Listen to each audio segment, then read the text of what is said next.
What's going on, everybody? Welcome back to my channel. It's the beginning of May, which means it's time to talk about my most anticipated movies of the month. Before we begin, let me know in the comments what movies in May you are most looking forward to seeing. And as always, make sure to hit that thumbs up button if you like these videos, as it helps me out immensely by getting my channel out there. And if you're new here, I hope you consider hitting that subscribe button so you can stay up to date with reviews of new releases, older films, hidden gems, and so much more on a near daily basis. As always, this is just a reminder that these will be in order of release date, not ranked by how much I'm anticipating each movie. And whereas I normally do 10 movies on these lists, it looks like things are really starting to ramp up, as we're going to talk about 15 movies instead, a lot of which I'm really excited to talk about. So, let's not waste any more time, and let's get to the list. Kicking things off is Fried Barry, about a drug-addled, abusive man who's abducted by aliens, who assume control of his body and take it for a joyride through Cape Town. This horror comedy premiered at Fantasia Film Festival last year, where it received positive reviews. It does seem to feature a pretty unlikable protagonist, which may be a turnoff for some viewers, along with a seemingly trippy experience, as hinted by the trailer. But I think this will be, at the very least, a visual delight and a wild ride, and has the potential to be one of the year's cult classics. This will be released on Shudder on the 6th. Benny Loves You follows Jack, a man desperate to improve his life who throws away his beloved childhood plush, Benny. It's a move that has disastrous consequences when Benny springs to life with deadly intentions. Another movie that has the potential to be a cult classic, this does seem like a take on Child's Play, focusing on a murderous toy come to life, though injecting even more comedy, in the vein of the later Chucky installments. I can see this one being a bit divisive, as I'm sure some people will dismiss it as being derivative of Child's Play, and that somewhat lower budget feel might also be a turnoff. But the fact it did well in the festival circuit has me hopeful for it. This gets a limited theatrical run on the 7th before getting a VOD release on the 11th. The Columnist follows Famke, an author and columnist who's flooded with anonymous nasty messages and death threats on social media. One day she's had enough and decides to take revenge. This Danish dark comedy seems to be one giant swipe at social media culture, mainly Twitter, and has been praised for its social commentary and biting satire. While I was a lot more excited for it at first, that dropped when I saw that the audience reception has been a little more mixed, with a lot of people dismissing it as not being relatable if you're not a blue checkmark on Twitter. So, I don't know there. But either way, I'm interested in seeing what makes it so divisive, and this hits VOD on the 7th. The Paper Tigers focuses on three kung fu prodigies who've grown into washed-up, middle-aged men, now one kick away from pulling their hamstrings. But when their master is murdered, they must juggle their dead-end jobs, dad duties, and old grudges to avenge his death. I only just heard about this one as I was putting this list together, but I'm intrigued, especially as I read up on it, and it seems to be a huge passion project for both the director and producers, who got it off the ground via a concept trailer they crowdfunded through Kickstarter. This seems to be something in the vein of a more adult Karate Kid, and it's been praised during its festival run last year as being feel-good, as well as full of creativity, especially for its love of old martial arts films, so consider me fully on board. This hits VOD on the 7th. Wrath of Man stars Jason Statham as H, a cold-blooded and mysterious character working at a cash truck company responsible for moving hundreds of millions of dollars around Los Angeles each week. After 16 years, Guy Ritchie and Jason Statham are collaborating once again for a new crime thriller, so this is 100% these two in their comfort zone. I am still approaching this one with a bit of caution though, as I wasn't completely sold by the trailer, but Guy Ritchie has been moving in the right direction these last few years. I didn't love The Gentleman, but I thought it was pretty good, and I also enjoyed the remake of Aladdin, though I know not everyone feels that way, but I think this will be, at the very least, some mindless entertainment. This hits theaters on the 7th. Together stars Patty Harrison as a young loner who becomes the gestational surrogate for a single man in his 40s, played by Ed Helms, and the two strangers come to realize this unexpected relationship will challenge their perceptions of connection, boundaries, and the particulars of love. Now, I know I'm cheating with this one as it's already out in theaters, but it's in a pretty limited capacity, and it was playing nowhere near me, so yeah.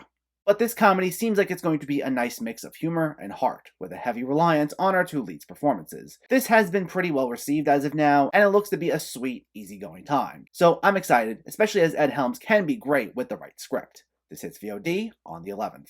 Oxygen stars Melanie Laurent as a woman who wakes in a cryogenic chamber with no recollection of how she got there and must find a way out before running out of air. Directed by Alexandre Aja, who last directed the creature feature Crawl, this finds him once again directing a claustrophobic thriller, though now venturing into sci-fi territory. I haven't seen all of his other films, but what I have seen I've enjoyed, including the Hills Have Eyes remake and Horns, and this seems to be a slick, gripping narrative that will allow Laurent to really show off her acting chops. So I'm looking forward to see what's done with this, and it hits Netflix on the 12th. Riders of Justice stars Mads Mikkelsen as Marcus, a deployed military man whose wife dies in what seems like a tragic train accident, but it turns out that it might have been a carefully orchestrated assassination which his wife ended up being a random casualty of. So if I had to rank all of these movies, this would easily make it to the top of the list. It's a dark comedy action movie starring Mads Mikkelsen.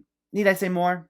Well, not only does this trailer look like it's going to be a lot of fun, but this has been making its rounds in the festival circuit a little earlier this year, and I've been hearing nothing but rave reviews for it from just about everyone who saw it. And I know when Mikkelsen's at the top of his game, the film's usually a home run, so I'm all in. This gets a limited theatrical release on the 14th, followed by a VOD release on the 21st. Spiral from the Book of Saw stars Chris Rock as Zeke, a detective who, along with his rookie partner, takes charge of a grisly investigation into murders that are eerily reminiscent of the city's gruesome past.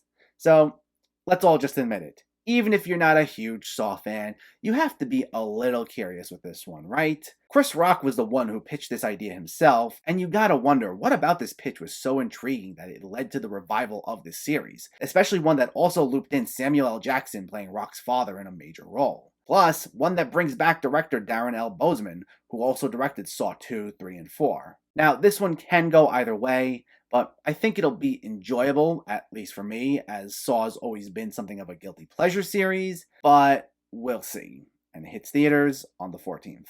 Those Who Wish Me Dead focuses on a teenage murder witness who finds himself pursued by twin assassins in the Montana wilderness with a survival expert tasked with protecting him, and a forest fire threatening to consume them all. Taylor Sheridan returns for his third feature film behind the camera, and this looks to be his most action-packed outing to date, with a tense survival thriller taking place in the woods while seemingly still maintaining that feel of other films he either directed or just wrote, like Sicario and Wind River. With a solid cast that includes Angelina Jolie, Aidan Gillen, Nicholas Hoult, and Jon Bernthal, this should be quite the ride, and it hits both theaters and HBO Max on the 14th. The Woman in the Window stars Amy Adams as an agoraphobic woman living alone in New York who begins spying on her new neighbors, only to witness a disturbing act of violence. It's finally arriving. We've been hearing about this film for the past 2 years or so, and after repeated delays and periods of limbo, it's now right around the corner. While based on a book of the same name, it's worth noting that this does bear some similarities to the Hitchcock film Rear Window, which the novel's author A.J. Finn stated had some influence on his writing style, though this seems to lean much more into its psychological elements than that film. Now, there's been a lot of hype surrounding this one, with even some potential Oscar talk, but let's see what happens. Either way, it should be cool, and it hits Netflix on the 14th. Army of the Dead takes place following a zombie outbreak in Las Vegas, where a group of mercenaries venture into the quarantine zone to pull off their greatest heist ever attempted. Zack Snyder finds himself back in familiar territory, venturing once again to zombie films, though unlike Dawn of the Dead, this seems to rely less on horror elements and more on action elements. And this time, it's an original story, which already has a sequel series lined up, as well as a prequel film. And while it's nice that Netflix has placed their utmost faith in Snyder, letting him have free reign here, I'm still proceeding with caution on this one, as Snyder, at his most Snyder-like, can be a bit much. I really didn't like Sucker Punch, which he had full creative control over, and while I liked his cut of the Justice League, I didn't love it the way a lot of other people did, mainly for his stylistic choices. But I know a lot of people will be looking forward to this one, so like with everything else, we'll see what happens. And this hits Netflix on the 21st.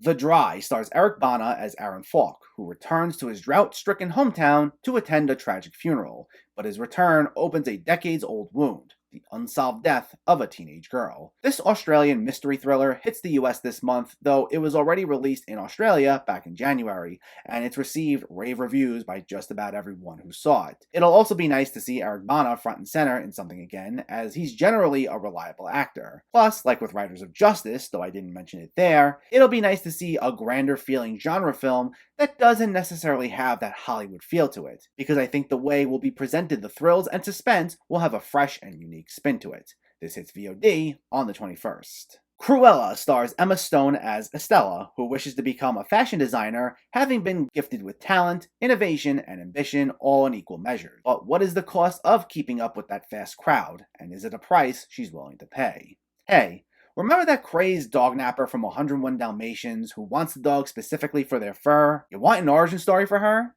And you want to tell it in the style of the 2019 Joker movie? Well, even if you didn't, we're getting it. I almost didn't include this one, as I'm not necessarily excited for it. The majority of Disney's live-action remakes, prequels, sequels, or whatever they are, have been disappointing to say the least, even when they seem to look good. There have been some exceptions, but not many, and I feel this will only continue that trend. I've heard some people say this looks more promising than the other Disney live-action remakes, but how many times have we heard that already? I mean, I like Emma Stone, so there's that. The only thing that gives me some hope is that one of the writers of The Favorite also wrote this, and the fact that Craig Gillespie, who gave us excellent films like I, Tonya and Lars and the Real Girl, is in the director's seat here. While there are talented people involved, I won't be surprised if this goes the way of all these other live-action Disney remakes though. But here's the hoping. This hits theaters and Disney Plus with its premium fee on the 28th.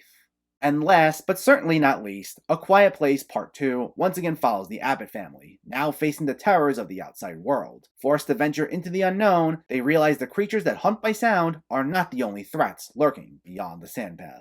This is another one that we've been waiting forever for, as we were only weeks away from this before the pandemic hit, and its release date has since been moved around a number of times already. But it's finally right around the corner. This was on my most anticipated movies of the year list, as I quite enjoyed the first A Quiet Place for its really nice mix of horror and family drama, and it looks like John Krasinski is going to bring that same solid mix once again here, while expanding on this universe. The hype's pretty high for this, and it should be a great way to really kick off the summer movie season. So, get ready. This hits theaters on the 28th. You know, I got worried a little bit at the beginning of the year. I said if all goes according to plan, 2021 will be the anti-2020 with so many big movies on the way. But then things got delayed and I thought we were going to be right back at square one. But it looks like we're finally seeing some of those original hopes come to fruition, because it's going to be a very busy month. But considering the lack of big releases over this last year, this is a good problem to have. So, stay tuned for reviews of all these films and much more coming soon. Let me know though, what movies are you looking forward to in May? Was it something I listed here? Was it anything I left off? Let me know in the comments below so we can discuss. Also, if you enjoyed this video, please like it and share it. And for more movie reviews and film discussion, please make sure to hit that subscribe button to stay updated. Thanks for watching everyone, and keep having fun with film.